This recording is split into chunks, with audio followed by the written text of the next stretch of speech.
can you ever go too big? Well, I'm going to find out because TCL sent out this review sample of their new 98-inch TV. It's the TCL 98P745K to be exact, and it's by far the biggest TV I've ever had in the studio, and I think the biggest one I've ever seen in person outside of a trade show. And it goes without saying, this is a two-man job to get the bloody thing out of the box. 58 kilogram weight aside, the assembly was actually nice and straightforward. Just screw in a couple of feet and away you go. The problem is the feet are fairly close to the edges, so you may struggle to fit this on your TV stand. And for me, well, it was almost a disaster. I should probably have measured it first. I mean, just look at that clearance. It's insane. Although I do still have a bit of an overhang at the front.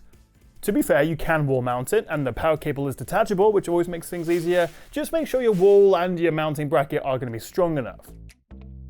Power on, batteries in, and after a few minutes of setting up your Google TV account, this is, I don't know how to describe it, absolutely ridiculous. And for context, behind this, mounted to the wall, I have a 65-inch LG G3, and actually at 98 inches, you're getting over double the surface area.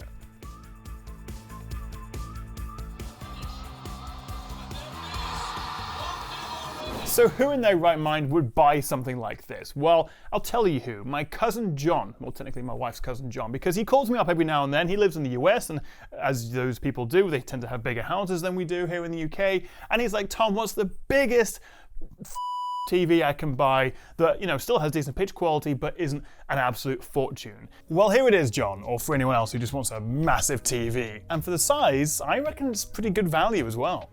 4K with HDR10 Plus and Dolby Vision IQ, we get a 144Hz refresh rate, 4 HDMI 2.1s, the super quick Google TV UI, decent speakers courtesy of Onkyo, AirPlay 2, Chromecast, game modes, and did I mention it's 98 inches? Now, how much do you reckon this should be? A TV of that spec and for the size? Bearing in mind it's not mini LED or QLED or OLED, it's a regular direct LED backlight, but still a lot of features and obviously a massive size. Well, right now on Amazon UK, you can pick this up for £1,800. The RRP when it launched late last year was, I think, £3,000, but then it quickly got discounted to £2,000 around Black Friday, Cyber Monday. But now you can get deals on this around 1,800 quid, which is absolutely nuts for a 98-inch TV.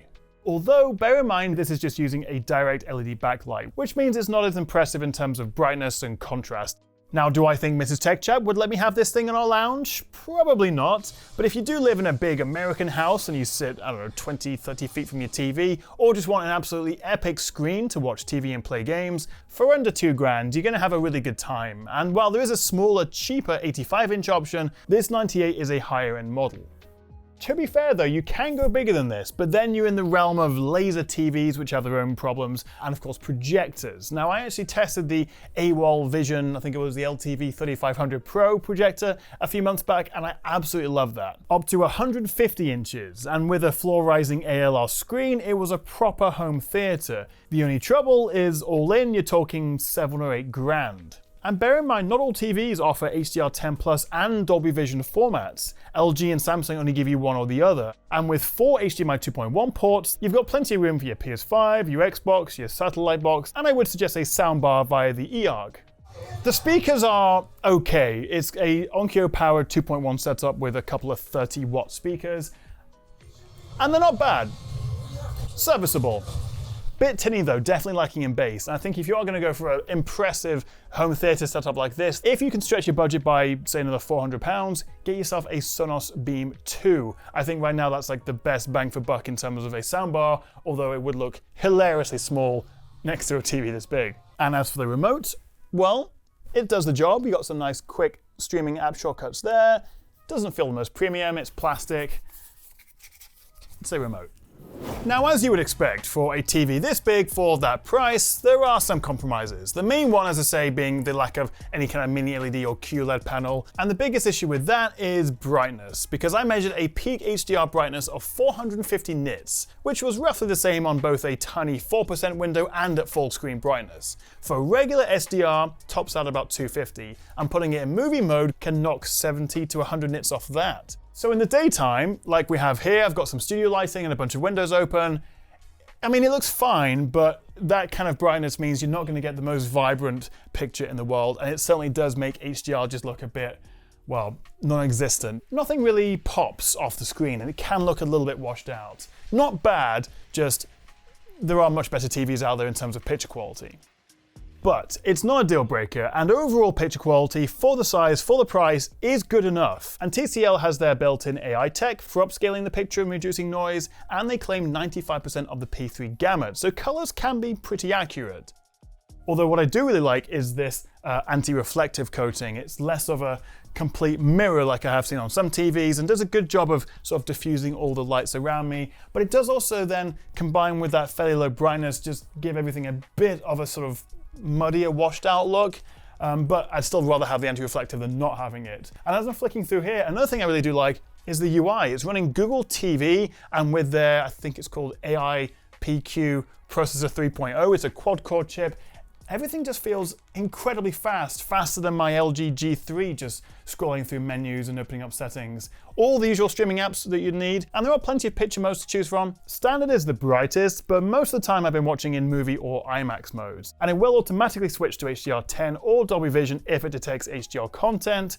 It does also have a built-in ambient light sensor, so it can adjust the screen's brightness based on your surroundings, but I turned that off pretty quickly so I'd get the maximum brightness I could all the time.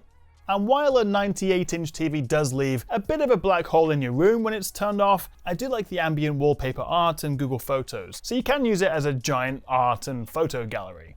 But beyond TV and movies, you can of course hook up your console. I've got my trusty PS5 here, and with the TV's ALLM, it'll put you in game mode, turn off all the background processing, and at 98 inches, oh boy does this give a new meaning to immersive. We do also get FreeSync Premium Pro for smoothing out your frame rate and reducing screen tearing, although no G-Sync. And while response time and input lag isn't as fast as a top-end OLED, it's not been a problem, and everything felt responsive. So to wrap up, all I have to say is the scale, the epicness of having a 98-inch TV in front of you, watching this video on YouTube does not do it justice. I wish it was brighter. It would have been really nice if they could have squeezed in a mini LED panel without getting too much more expensive. But it's still a good TV, and at this size, it just offers something a bit different. It's definitely a niche product. I can't imagine that many people are going to be buying 98-inch TVs, particularly here in the UK. But if you've got a big space to fill, for a couple of grand, it's not a bad shout. But what do you reckon? Would you ever be tempted to buy something this big? How big do you think you could get away with at home? Let me know in the comments below. If you do fancy checking this out, I will leave a link in the description below. And if you enjoyed the video, a like and subscribe would be fantastic. Thank you so much for watching, guys. I'll see you next time right here on the Tech Chat.